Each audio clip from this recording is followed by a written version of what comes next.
बिस्मिल्लाहिर्रहमानिर्रहीम। अस्सलाम वालेकुम। मेरा नाम नादिया सरवत है। आज हम पढ़ेंगे केमिकल बॉन्डिंग के बारे में। केमिकल बॉन्ड्स हम कहते हैं कि ये हमारे पास एक ऐसी फोर्स है जो किसी भी एलिमेंट या कंपाउंड के अंदर मौजूद तमाम एटम्स को होल्ड किए हुए होती है। तो केमिकल बॉन्डिंग को समझने से पहले हमें पीरियोडिक टेबल के अंदर मौजूद तमाम एलिमेंट्स के बिहेवियर को समझना बेहद ज़रूरी है। उनकी इलेक्ट्रॉनिक कन्फिग्रेशन, केमिकल प्रॉपर्टीज़ और फिज़िकल प्रॉपर्टीज़ के बारे में अगर हम जान लें तो so we can say that if we are very much clear about chemical bonding concepts तो हमारी ऑर्गेनिक केमिस्ट्री के बाकी कॉन्सेप्ट्स को समझना हमारे लिए बेहद आसान हो जाएगा। बिफोर स्टार्टिंग केमिकल बॉन्डिंग हम अपने एक मेन पॉइंट की तरफ आते हैं कि हम इस टॉपिक में आगे पढ़ेंगे क्या। तो मैं यहाँ पे एक क्वेश्चन को डिस्कस करना चाहती हूँ कि why elements react with each other. Elements एक दूसरे से रिएक्ट करते ही क्यों हैं, and when they react with each other, और एक दूसरे के साथ कब रिएक्ट करते हैं, and which type of forces can be generated between these elements. Next हम देखते हैं कि केमिकल बॉन्डिंग को किस तरह से हम डिफ़ाइन कर सकते हैं। तो जैसे कि मैंने पहले बताया यहाँ पे कि it is a type of force, मतलब केमिकल बॉन्ड को हम कहते हैं कि ये हमारे पास एक फोर्स की फॉर्म में है। तो हम कहते हैं केमिकल बॉन्डिंग को हम इस तरह से डिफ़ाइन करते हैं कि it is a type of force which is holding different type of elements and different type of atoms with each other. जैसे कि मैंने अभी अभी जिक्र किया कि यहाँ पे हम डिफरेंट एटम्स में भी केमिकल फोर्स को केमिकल बॉन्डिंग को स्टडी कर सकते हैं, और डिफरेंट टाइप ऑफ एलिमेंट्स और डिफरेंट टाइप ऑफ एटम्स में भी कर सकते हैं। तो ये दोनों फोर्सेस जो होंगी वो एक दूसरे से डिफरेंट होंगी। तो हम देखते हैं कि ये फोर्सेस एक दूसरे से डिफरेंट किस तरह से हैं, मतलब केमिकल बॉन्डिंग एक दूसरे से डिफरेंट किस तरह से होगी। तो यहाँ पे हम ले रहे हैं फोर्सेस जो होंगी वो डिवाइड हो रही हैं टू टाइप्स के अंदर। पहली है हमारे पास type intermolecular forces. Intermolecular forces वो फोर्सेस होती हैं जब एक कंपाउंड या एक एलिमेंट दूसरे कंपाउंड या दूसरे एलिमेंट के साथ जाके अटैच हो रहा हो, वो एक दूसरे के साथ मिल रहे हों, एक दूसरे को होल्ड किए हुए हों। तो हम कहेंगे कि ये हमारे पास जिस भी बॉन्ड के तहत एक दूसरे के साथ लिंक्ड हैं, एक दूसरे के साथ जुड़े हुए हैं, उसको हम कहेंगे कि ये इंटर मॉलिक्यूलर फोर्स के तहत एक दूसरे के साथ जुड़े हुए हैं या एक दूसरे को होल्ड किए हुए हैं। तो यहाँ पे हम इसकी एग्जांपल ले रहे हैं वाटर के मॉलिक्यूल्स की।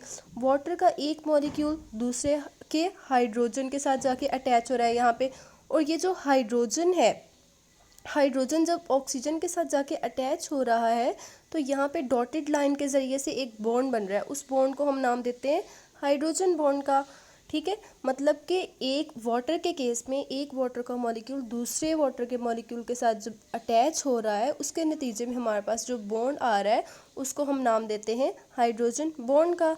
ठीक है, तो हम देखते हैं कि इंटर मॉलिक्यूलर फोर्सेस की हमारे पास कौन कौन सी नेक्स्ट टाइप्स हो सकती हैं। तो हमारे पास डाइपोल डाइपोल फोर्सेस हो सकती हैं, हाइड्रोजन बॉन्डिंग जैसे कि हमने पढ़ लिया, और लंडन डिस्पर्शन फोर्सेस हो सकती हैं। ठीक हो गया। इसके बाद हम देखते हैं intra molecular force, chemical bond की मतलब फोर्सेस की दूसरी टाइप को देखते हैं कि इंट्रा मॉलिक्यूलर फोर्स किस तरह से होती है। जब एक ही मॉलिक्यूल के अंदर जो एटम्स मौजूद हैं वो एक दूसरे के साथ लिंक्ड हैं, एक दूसरे के साथ किसी भी बॉन्ड के ज़रिए से जुड़े हुए हैं, तो हम उसको कहेंगे कि ये हमारे पास इंट्रा मॉलिक्यूलर फोर्सेस हैं। ठीक है, और इंट्रा मॉलिक्यूलर के केस में भी हम वाटर की एग्जांपल को स्टडी करेंगे। जैसे कि मैंने यहाँ पे एक वाटर का मॉलिक्यूल शो करवाया हुआ है, ऑक्सीजन दो हाइड्रोजन के साथ अटैच हो रहा है, और हाइड्रोजन और ऑक्सीजन के दरमियान में जो बॉन्ड बन रहा है वो बॉन्ड जो है उसको हम कहेंगे कि ये कोवलेंट बॉन्ड है। कोवलेंट बॉन्ड कैसे है, क्योंकि इस ऑक्सीजन को भी इलेक्ट्रॉन्स की ज़रूरत है और हाइड्रोजन को भी इलेक्ट्रॉन की ज़रूरत है। तो इन दोनों ने क्या किया है कि इलेक्ट्रॉन को म्यूचुअली शेयर कर लिया है। जब कोई भी दो एटम्स आपस में म्यूचुअली इलेक्ट्रॉन शेयर करके बॉन्ड बनाते हैं तो हम उसको कहते हैं कि हमारे पास कोवलेंट बॉन्ड है। और हम देखते हैं अब कि इंट्रामॉलिक्यूलर फोर्सेस की और कौन कौन सी टाइप्स हो सकती हैं। तो यहाँ पे हम आयनिक बॉन्ड को स्टडी कर सकते हैं। इसमें कोवलेंट बॉन्ड हमने जैसे कि कर लिया, और कोऑर्डिनेट कोवलेंट बॉन्ड, इनकी डिटेल्स हम नेक्स्ट लेक्चर में पढ़ेंगे। आगे है हमारे पास, मैं अपना क्वेश्चन एक बार फिर से रिपीट करना चाहूँगी कि हमारा मेन पॉइंट क्या था। हमने पहले देखा कि फोर्सेस कौन कौन सी जनरेट हो सकती हैं एलिमेंट्स के अंदर जब एलिमेंट्स एक दूसरे के साथ रिएक्ट करते हैं। अब हम देखेंगे कि एलिमेंट्स रिएक्ट करते ही क्यों हैं। तो इसका एक हमारे पास, हम सबको पता है, कॉमन आंसर होता है हमारे पास, हम स्टूडेंट्स के पास, कि एलिमेंट्स एक दूसरे के साथ इसलिए रिएक्ट करते हैं ताकि वो अपना ऑक्टेट कंप्लीट कर सकें। ऑक्टेट कंप्लीट करेंगे तो डेफिनेटली उनके वैलेंस शेल कंप्लीट हो जाएगा। वैलेंस शेल कंप्लीट तब होता है जब उसके अंदर 8 इलेक्ट्रॉन्स होते हैं। ठीक है, जब उसके अंदर वैलेंस शेल के अंदर किसी भी एटम के वैलेंस शेल के अंदर 8 इलेक्ट्रॉन्स कंप्लीट हो जाएंगे तो उसकी कॉन्फ़िगरेशन जो होगी वो नोबल गैस कॉन्फ़िगरेशन के साथ मीट कर जाएगी। जब नोबल गैस कॉन्फ़िगरेशन के साथ मैच करेगी तो वो स्टेबिलिटी अटेन कर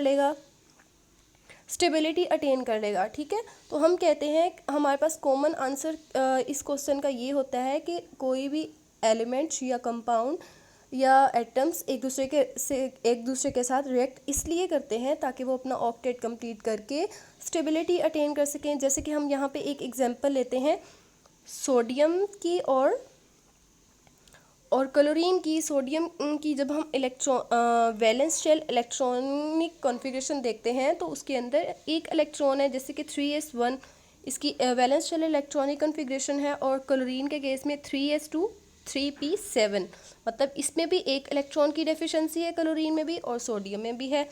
तो सोडियम क्या करेगा, अपना एक इलेक्ट्रॉन ट्रांसफ़र कर देगा क्लोरीन को। जब क्लोरीन को ट्रांसफ़र करेगा तो सोडियम जो है उसने लूज़ किया है इलेक्ट्रॉन। जब भी कोई भी एटम जो होता है वो इलेक्ट्रॉन लूज़ करता है तो उसको हम कहते हैं कि ये केटाइन बन गया है। केटाइन बनेगा तो डेफिनेटली इसके ऊपर पॉजिटिव चार्ज आएगा।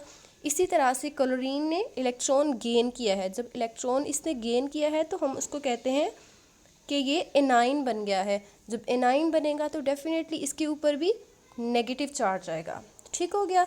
तो यहाँ पे हम आगे देखते हैं कि जब यहाँ पे हम देखें जब इन दोनों ने एक दूसरे को इलेक्ट्रॉन ट्रांसफ़र कर दिए हैं तो यहाँ पे सोडियम का भी नीचे देखें, सोडियम का जो वैलेंस शेल इलेक्ट्रॉनिक कॉन्फ़िगरेशन है वो भी 8 है।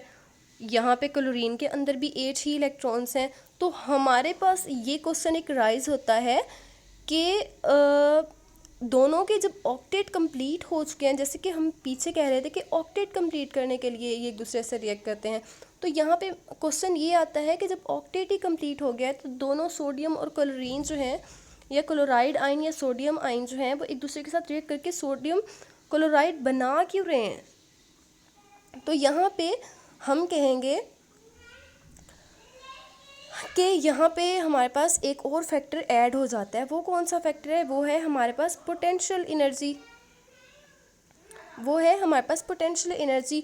कोई भी एलिमेंट्स या कंपाउंड या एटम्स एक दूसरे के साथ रिएक्ट इसलिए करते हैं ताकि वो अपनी पोटेंशियल एनर्जी को मिनिमाइज़ कर सके। पोटेंशियल एनर्जी को मिनिमाइज़ क्यों करना है, क्यों लो करना है पोटेंशियल एनर्जी को, तो यहाँ पे एक हमारे पास ट्रेंड है कि जैसे जैसे पोटेंशियल एनर्जी कम होती जाती है वैसे वैसे हमारे पास स्टेबिलिटी बढ़ती जाती है। ठीक है, पोटेंशियल एनर्जी कम होगी तो स्टेबिलिटी बढ़ेगी।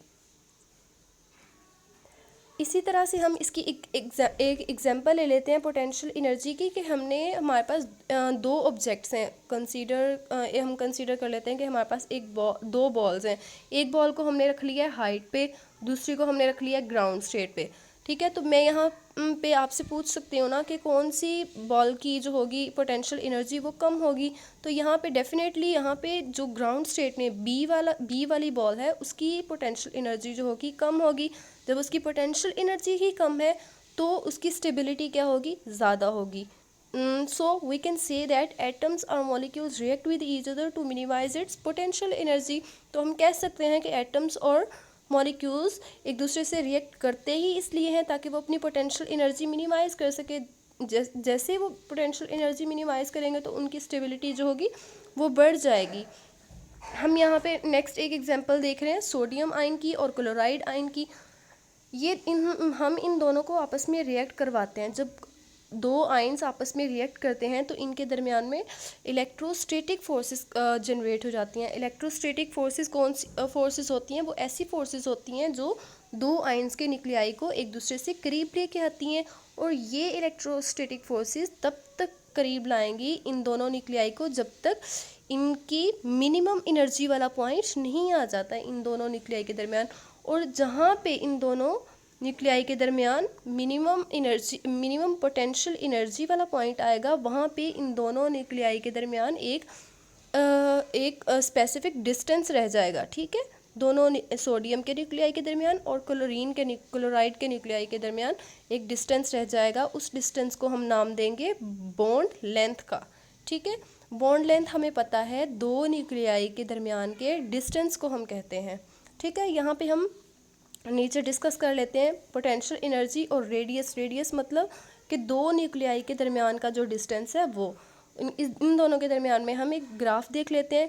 पोटेंशियल एनर्जी जो होगी वो वाई एक्सिस पे इंक्रीज़ कर रही है और रेडियस जो है वो एक्स एक्सिस पे है। ठीक है, तो यहाँ पे हमने दो न्यूक्लियाई रखे हुए हैं। जब न्यूक्लियाई जो है ये वाला न्यूक्लियाई, यहाँ पे पोटेंशियल एनर्जी 0 है इसकी, और रेडियस जो है वो है इन्फिनिटी है। ठीक है, जैसे ही हम इन दोनों न्यूक्लियाई को पास लाना स्टार्ट करेंगे, दूसरी तरफ मूव करवाना स्टार्ट करेंगे, तो यहाँ पे आके एक पॉइंट आएगा कि यहाँ पे इन दोनों न्यूक्लियाई की एनर्जी जो होगी ना वो मिनिमम हो जाएगी। जब मिनिमम एनर्जी हो जाएगी तो यहाँ से लेके यहाँ तक का जो डिस्टेंस होगा उसको हम कहेंगे कि ये इसकी बॉन्ड लेंथ है। ठीक है, अब यहाँ पे देखें कि जैसे मिनिमम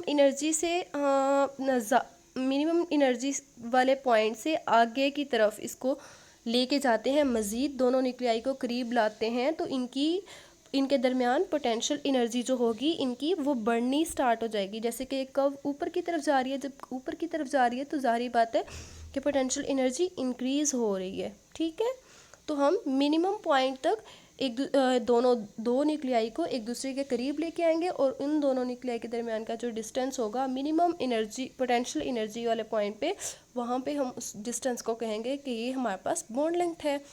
ठीक हो गया। यहाँ तक आज हम पढ़ेंगे, बाकी जो टॉपिक्स हैं इससे रिलेटेड वो इंशाल्लाह नेक्स्ट लेक्चर में। तब तक के लिए अल्लाह हाफिज़, बेस्ट ऑफ लक।